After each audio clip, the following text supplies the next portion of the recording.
A'udzu billahi minasyaitonir rajim. Bismillahirrahmanirrahim. Qad sami'a Allahu qawlan allati tujadiluka fi zawjiha wa tashtaki ila Allah. Wallahu yasma'u tahawurakuma. Innallaha sami'un basir. Alladzina yuzahiruna minkum min nisa'ihim ma hunna ummahatihim in ummahatuhum illa allati waladnahum wa innahum la yaquluna munkaran minal qawli wa zura wa innallaha la'afuwwun ghafur. Walladzina yuzahiruna min nisa'ihim summa ya'uduna lima qalu fatahriru raqabatin min qabli an yatamassa dzalikum tu'adzuna bih wallahu bima ta'maluna khabir. Faman lam yajid fasiyamu syahraini mutatabi'aini min qabli an yatamassa faman lam yastati' fa yat'amu sittina miskina dzalika litu'minu billahi wa rusulihi wa tilka hududullah walil kafirina 'adzabun alim. Innal ladzina yuhadduna Allaha wa rasulahu kubitu kama kubital ladzina min qablihim qad anzalna ayatin bayyinat walil kafirina 'adzabun muhin. Yawma yab'atsuhumullahu jami'an fayunabbi'uhum bima 'amilu ahsahullahu wa nasuh wallahu ala kulli syai'in syahid. Bismillahirrahmanirrahim. Assalamualaikum warahmatullahi wabarakatuh. Alhamdulillahirabbil alamin wal 'aqibatu lil muttaqin wa la udwana illa 'alal zalimin. Asyhadu an la ilaha illallah wahdahu la syarikalah wa asyhadu anna Muhammadan 'abduhu wa rasuluh sallallahu alaihi wasallam la nabiyya ba'da. Ya ayyuhallazina amanu taqullaha haqqa tuqatih wa la tamutunna illa wa antum muslimun. Amma ba'du, para santri dan santriwati rahimakumullah, segenap dewan guru, baik ustazah, ustadz yang saya hormati, pada pagi hari ini kita kembali berkumpul di madrasah kita untuk melanjutkan perjuangan kita menuntut ilmu, di mana menuntut ilmu ini adalah salah satu keutamaan yang diberikan oleh Allah Subhanahu wa taala kepada umat Islam. Umat Islam akan diberikan ganjaran yang besar oleh Allah Subhanahu wa taala dengan menuntut ilmu. Allah akan muliakan mereka di dunia dan di akhirat. Sebagaimana Allah berfirman, yarfa'illahu allazina amanu minkum wallazina utul ilma darajat. Allah akan mengangkat derajat orang-orang yang beriman di antara kalian dan juga derajat orang-orang yang diberikan ilmu oleh Allah Subhanahu wa taala. Siapa di antara manusia yang tidak mau ditinggikan, dimuliakan, dihormati, ya. Ini Allah Subhanahu wa taala yang berjanji akan memuliakan, ya, akan mengangkat kedudukan, kemuliaan seseorang di dunia dan di akhirat. Siapa mereka yang akan diangkat kedudukannya oleh Allah Subhanahu wa taala? Orang berilman, orang beriman, dan orang yang diberikan ilmu oleh Allah Subhanahu wa taala. Setiap manusia ingin kedudukan yang lebih tinggi di dunia ini. Ya, seseorang yang menduduki suatu kedudukan, suatu pangkat, suatu jabatan, dia ingin yang lebih dari apa yang dia miliki sekarang. Tapi kenapa kita dalam urusan ilmu tidak berusaha untuk mencapai yang lebih baik? Ya, oleh sebab itu kita semua harus berupaya menjadi orang yang lebih banyak ilmunya, lebih luas pengetahuannya setiap hari. Ya, jangan sampai kita masuk ke sekolah, kemudian ketika kita pulang tidak ada pengetahuan yang bertambah. Tidak ada ilmu yang bertambah. Mestinya kita melihat diri kita. Apakah hari ini ilmu saya bertambah? Apakah hari ini saya mengerti sebuah pelajaran dan seterusnya? Ini harus menjadi koreksi bagi kita semua. Jangan sampai ketika pulang dan pergi sama saja. Ya, bahkan yang habis cuma umurnya, cuma usianya, tapi pengetahuannya tidak bertambah. Hanya tertawa-tawa, bercanda di kelas dengan teman-temannya, tidak mendapat ilmu. Dia sudah menghabiskan waktu, menghabiskan uang. Ya, orang tuanya pun di rumah menyangka bahwa anaknya pergi ke sekolah adalah untuk menuntut ilmu, tapi tidak ada yang dia dapatkan. Ini adalah orang-orang yang merugi. Para santri rahimakumullah, kemudian saya selalu berpesan kepada antum dan antuna sekalian untuk senantiasa menjaga kerapian sekolah kita ini. Jangan sampai membuang sampah sembarangan. Orang mukmin adalah orang yang tertib. Orang mukmin orang yang menjaga kebersihan. Baik kebersihan diri, kebersihan tempat tinggal, kebersihan kelas, kebersihan lingkungan, ini dijaga oleh orang mukmin. beberapa hari yang lalu di sini penuh dengan sampah. Ya, di sekolah ini penuh dengan sampah. Entah siapa yang membuat sampah. Bertebaran sampah di halaman ini. Ini tidak mencerminkan kita sebagai seorang muslim. Orang muslim itu bersih, rapi, ya, tidak kotor. Ini harus menjadi perhatian kita semua. Ada tempat-tempat sampah yang telah disediakan. Maka ya disitulah tempatnya. Begitu juga kebersihan diri. Pergi ke sekolah dengan penampilan yang rapi. Baik itu pakaian, sepatu, baju, ya, fisik, badan harus dalam keadaan rapi. Yang laki-laki rambutnya dirapikan. Ya, jangan rambut seperti orang bangun tidur, gendruwo. Ya, ini mencerminkan siapa? Rasulullah SAW ketika melihat seseorang yang rambutnya aut-autan begitu, Rasulullah SAW suruh rapikan rambutnya. Tidakkah seseorang di antara kalian mempunyai sesuatu untuk merapikan rambutnya? Demikian sabda Rasulullah SAW. Ya, kita perlu untuk menerapkan ilmu yang telah kita pelajari di sekolah ini. Tidak sebatas dalam buku, tidak sebatas dalam otak kita, tapi perlu untuk kita terapkan. Kita sudah mengerti banyak hal, tapi mana penerapannya dalam kehidupan kita ini? Mana aplikasinya? Bukankah ilmu dituntut untuk diamalkan? Bukankah zakat dari ilmu itu adalah pengamalannya? Ya. Kemudian saya harapkan seluruh santri untuk menghargai satu dengan yang lain, untuk saling menghormati satu dengan yang lain. Tidak mencela temannya, tidak merendahkan temannya, tidak memanggil temannya dengan panggilan-panggilan yang buruk.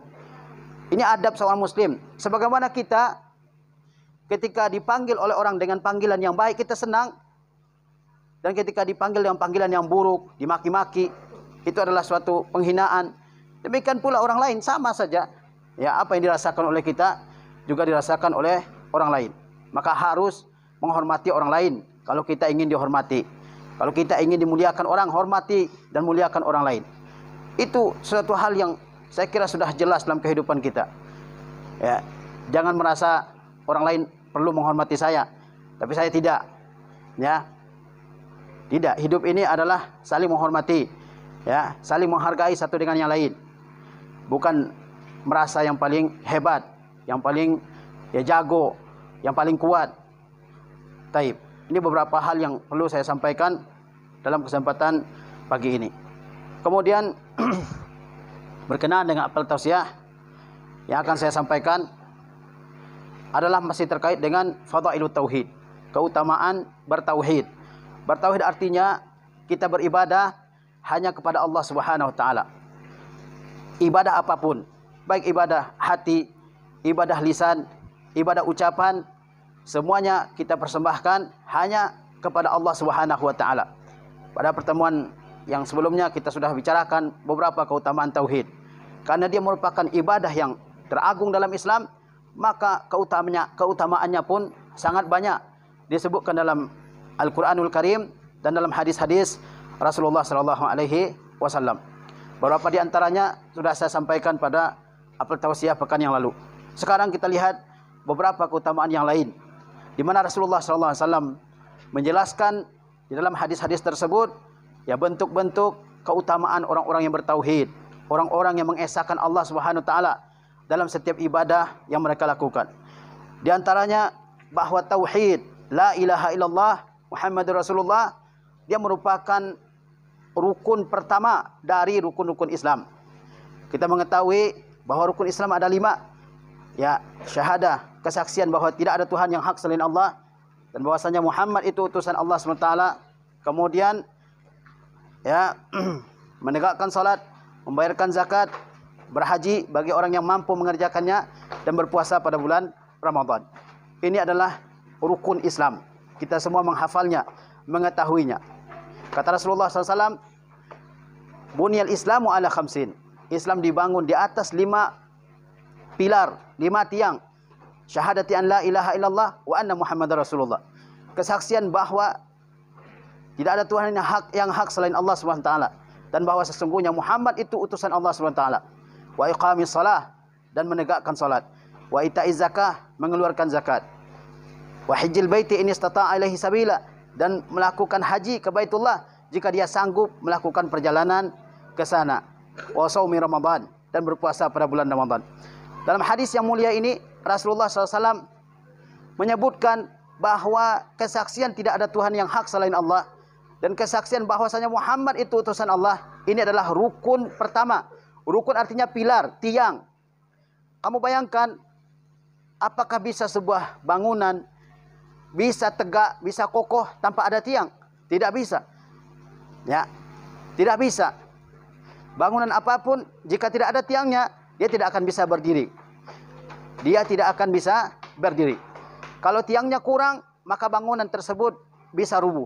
Oleh sebab itu, Rasulullah SAW dalam hadis ini menggambarkan kepada kita, menyerupakan Islam itu seperti sebuah bangunan yang memiliki 5 tiang, saling menyangga satu dengan yang lain, saling menguatkan antara satu tiang dengan tiang yang lain.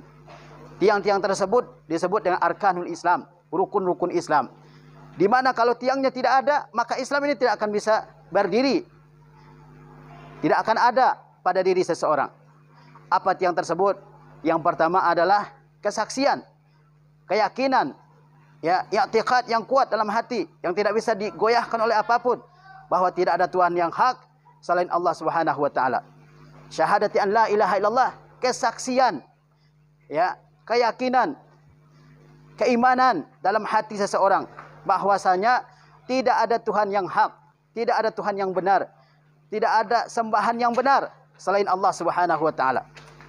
Ini yang pertama, bahwa kita yakin, kita beriman bahwa tidak ada Tuhan yang hak selain Allah Subhanahu wa taala. Wa anna Muhammadar Rasulullah, dan kesaksian bahwasanya Muhammad sallallahu alaihi wasallam adalah utusan Allah Subhanahu wa taala. Kedua kalimat ini, syahadah alla ilaha illallah wa anna Muhammadar Rasulullah, disebutkan secara berbarengan, secara sekaligus, karena tidak mungkin seseorang dikatakan beriman kepada Allah Subhanahu wa taala kecuali dia beriman kepada Rasulullah sallallahu alaihi wasallam. Tidak bisa orang mengatakan saya percaya kepada Allah tapi saya tidak percaya kepada Muhammad sebagai utusan Allah. Ini bukan orang mukmin. Orang mukmin adalah orang yang percaya kepada Allah Subhanahu wa taala sebagai Tuhan yang hak dan percaya bahwasanya Nabi Muhammad SAW adalah utusan Allah Subhanahu wa taala. Tidak bisa dikatakan beriman kalau hanya percaya kepada salah satunya saja. Kalau hanya percaya kepada salah satu rukun dari 2 rukun syahadah ini, percaya hanya kepada Allah, tidak percaya kepada Nabi Muhammad SAW, ini tidak dikatakan sebagai orang yang beriman. Syahadat la ilaha illallah, kesaksian bahwa tidak ada Tuhan selain Allah, yaitu meyakini dalam hati hanya Allah Subhanahu wa taala Tuhan yang hak. Hanya Allah Subhanahu wa taala yang berhak disembah, yang pantas disembah, yang wajib disembah oleh manusia, dan tidak ada Tuhan yang hak selain Allah Subhanahu wa taala. Kesaksian bahwa Muhammad itu utusan Allah Subhanahu wa taala adalah dengan meyakini seyakin-yakinnya dalam hati kita bahwa beliau adalah utusan Allah Subhanahu wa taala. Beliau adalah nabi yang diutus oleh Allah Subhanahu wa taala ke segenap manusia, membawa kitab Al-Qur'anul Karim. Ajaran utamanya adalah dakwah kepada tauhid, mengajak manusia ya mengesahkan Allah Subhanahu wa taala dalam setiap ibadah yang mereka lakukan dan menjauhkan segala bentuk perbuatan syirik. Menaati apa yang beliau perintahkan, menjauhi apa yang beliau larang, dan tidak beribadah kepada Allah Subhanahu wa taala kecuali dengan apa yang beliau perintahkan kepada kita. Ini makna syahadah anna Muhammadar Rasulullah. Inilah makna kesaksian bahwa Muhammad itu utusan Allah Subhanahu wa taala. Tidak sebatas ucapan pada lisan, tapi kita yakini bahwa beliau benar-benar utusan Allah Subhanahu wa taala. Ratusan bahkan ribuan bukti menunjukkan bahwa beliau adalah utusan Allah Subhanahu wa taala. Kemudian meyakini bahwa beliau adalah utusan Allah Subhanahu wa taala dan membenarkan setiap apa yang beliau beritakan dari Allah Subhanahu wa taala. Rasulullah SAW mengabarkan kepada kita tentang al-ghaibiyat, tentang perkara-perkara yang gaib yang kita tidak tahu sebelumnya. Kemudian Rasulullah beritakan kepada para sahabatnya, kita mengetahui, kita mendengar, kita membacanya, maka kita wajib untuk membenarkannya. Kemudian kita menjauhi semua yang dilarang oleh beliau. Apapun yang dilarang oleh Rasulullah SAW, banyak hal-hal yang dilarang oleh Rasulullah karena menimbulkan bahaya, menimbulkan kerusakan dalam diri manusia, menimbulkan mudarat. Ini harus kita jauhi. Dan tidaklah kita beribadah kepada Allah SWT kecuali dengan cara yang telah ditetapkan oleh Rasulullah SAW. Ini makna kesaksian bahwa Muhammad itu utusan Allah Subhanahu wa taala, yang merupakan rukun pertama dari 5 rukun Islam, yang merupakan rukun yang paling besar daripada rukun-rukun Islam yang lain. Orang walaupun dia salat, walaupun dia haji, walaupun dia berzakat, walaupun dia berpuasa pada bulan Ramadan, tapi kalau pilar yang pertama ini rusak, kalau pilar yang pertama ini rusak dalam hatinya, maka ibadah-ibadah yang lain tidak akan diterima oleh Allah Subhanahu wa taala. Sebab dia merupakan pilar, sebagaimana sebuah bangunan tidak bisa tegak, tidak bisa berdiri tanpa ada pilar. Maka begitu pula dengan ibadah seorang manusia. Dia tidak bisa diterima di sisi Allah Subhanahu wa taala kecuali dengan dua kesaksian ini, yaitu kesaksian bahwa Allah SWT Tuhan yang hak, dan kesaksian bahwasanya Nabi Muhammad SAW adalah utusan yang benar dari sisi Allah Subhanahu wa taala. Tidak sebatas ucapan. Kalau sebatas ucapan, orang-orang nifak sekalipun mengucapkannya. Tapi keyakinan dalam hati kita, konsekuensinya dalam hati dan perbuatan kita, ini yang lebih penting. Kemudian keutamaan tauhid yang lain, Rasulullah SAW mengatakan bahwa tauhid merupakan cabang keimanan yang paling tinggi. Kata Rasulullah SAW, al-imanu bid'un wa sab'una syu'batan. Iman itu lebih dari 70 cabang. Iman itu lebih dari 70 cabang.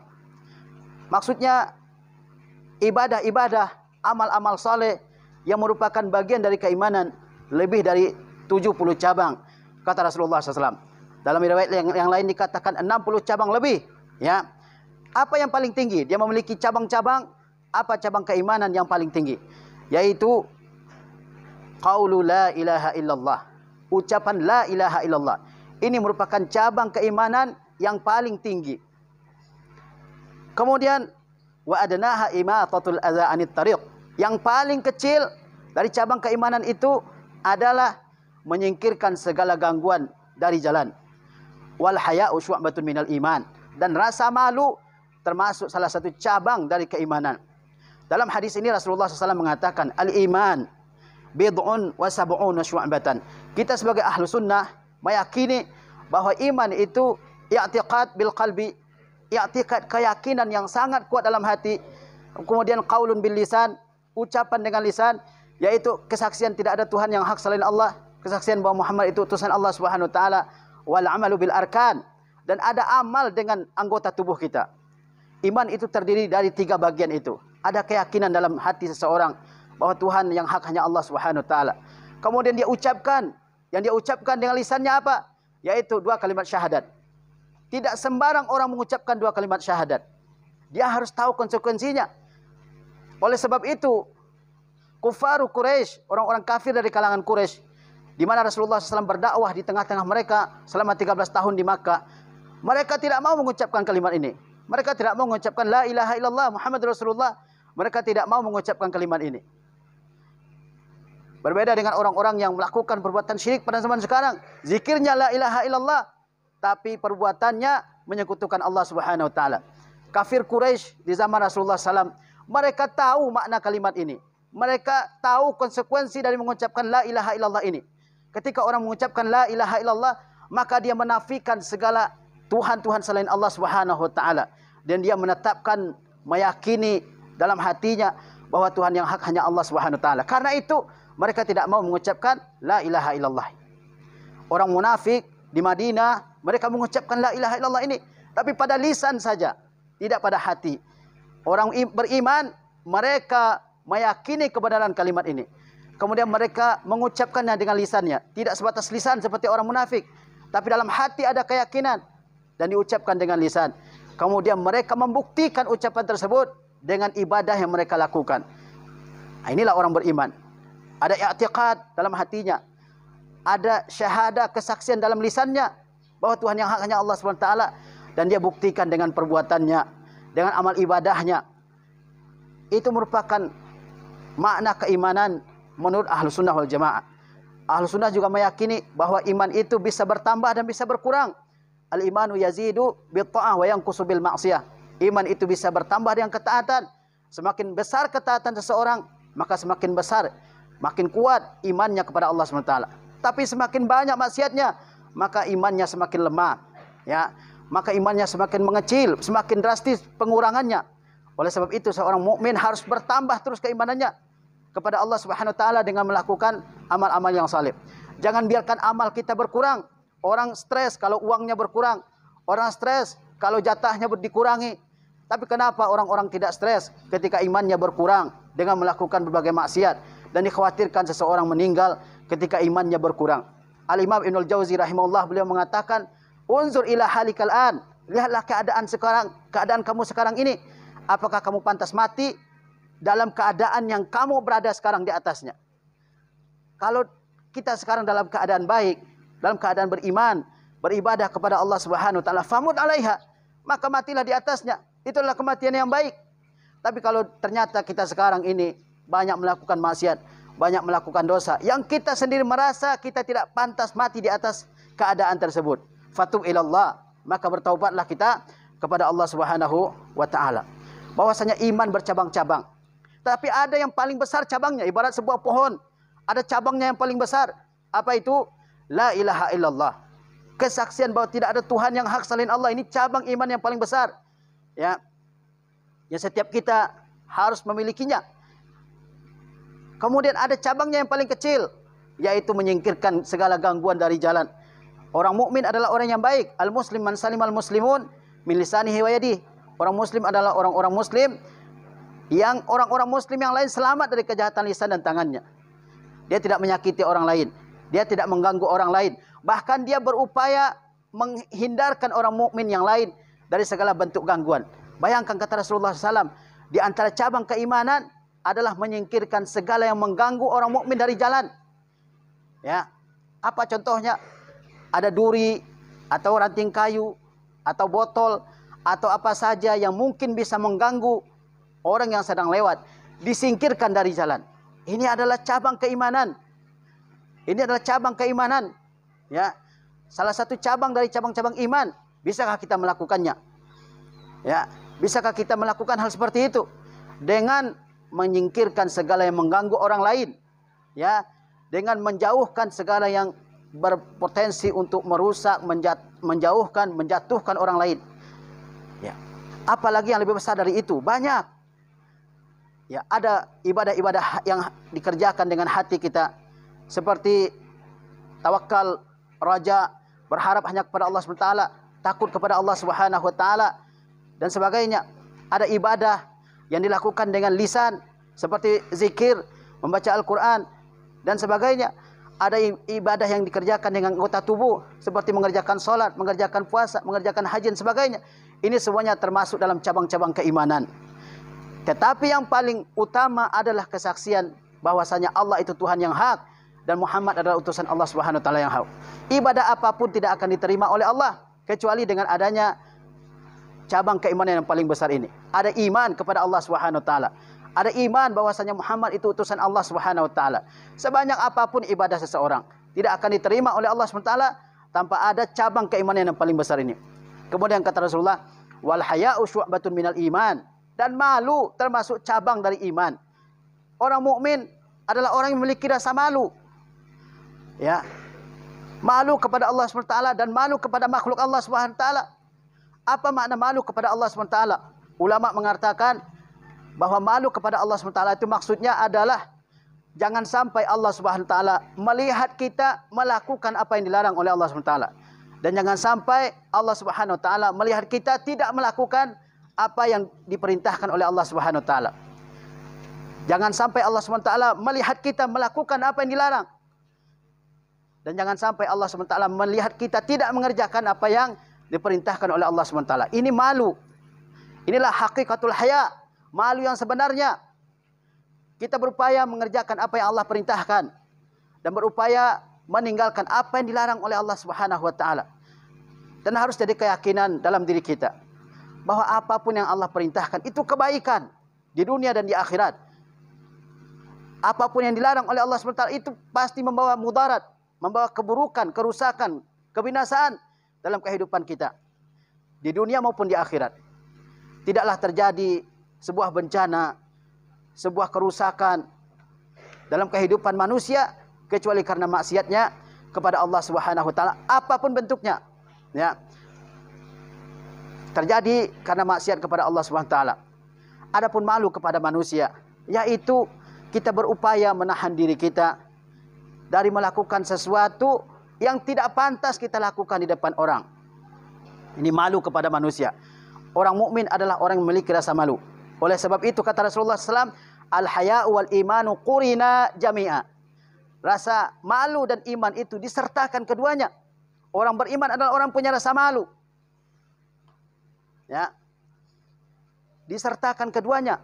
Oleh sebab itu lihatlah orang-orang kufar. Mereka tidak malu melakukan apa saja. Bahkan tidak pakai baju sehelai pun dia tidak merasa malu. Tidak ada bedanya dengan binatang. Dia tidak punya rasa malu. Tapi orang mukmin tersingkap saja sedikit auratnya, dia punya rasa malu. Oleh sebab itu Utsman ibnu Affan dikatakan as-sayyidul hayy, orang yang punya rasa malu. Dia memiliki rasa malu kepada Allah Subhanahu wa taala dan kepada manusia. Orang mukmin seperti itu. Dia malu mengucapkan kata-kata yang tidak baik. Dia malu untuk mengganggu orang lain. Dia tidak mengorek-ngorek urusan-urusan orang lain yang tidak penting bagi dia. Dia hanya fokus kepada apa yang menjadi tugasnya. Ya, ini termasuk di antara bagian dari rasa malu. Jangan sampai kita tidak memilikinya. Kita sebagai orang mukmin harus punya rasa malu. Malu untuk melakukan dosa dan maksiat di depan orang. Dan malu untuk tidak mengerjakan ibadah di depan orang. Ini adalah korelasi dengan keimanan. Semakin kuat iman seseorang, maka akan semakin kuat rasa malunya. Tapi semakin lemah rasa keimanan dalam diri seseorang, maka akan semakin hilang pula rasa malunya. Ini harus jadi ukuran bagi diri kita sendiri. Lihatlah orang-orang yang rumahnya ada di sekitar masjid. Orang berbondong-bondong datang ke masjid. Dia biasa saja. Ya. Dia tidak malu kepada sesama kaum mukmin. Tidak mengerjakan ibadah. Kenapa? Rasa imannya berkurang sehingga berkurang rasa malunya. Kita orang mukmin harus pertahankan ini. Jangan sampai kita menjadi orang-orang yang tidak malu. Anak-anak zaman sekarang ini sudah berkurang rasa malunya. Ucapannya ucapan yang jorok, ucapan yang kotor, yang vulgar di mana-mana, dan itu dianggap sebagai hal yang baik. Itu baik, keren itu kalau bisa mengucapkan seperti itu. Di mana kerennya? Ya. Yang keren itu kalau ucapan kita ucapan yang baik, ucapan yang menyenangkan hati orang lain. Tapi kalau setiap hari ucapannya nama-nama binatang yang keluar dari mulutnya, itu bukan seorang mukmin yang keren. Yang keren itu ketika yang keluar dari mulutnya adalah kalimat-kalimat yang baik. Subhanallah, alhamdulillah, Allahu Akbar dan sebagainya. Bukan kata-kata makian. Ya, ini karena pengaruh dari apa yang dilihat dari teman-temannya, dari lingkungannya, ucapan-ucapan yang buruk keluar juga. Ya, ini adalah hal yang tidak sepatutnya ada di tengah-tengah santri yang setiap harinya menghafal Al-Quran, yang setiap harinya belajar bahasa Arab, yang setiap harinya belajar ilmu agama. Ya, barangkali ini yang bisa saya sampaikan dalam kesempatan yang berbahagia ini. Wassalamualaikum warahmatullahi wabarakatuh.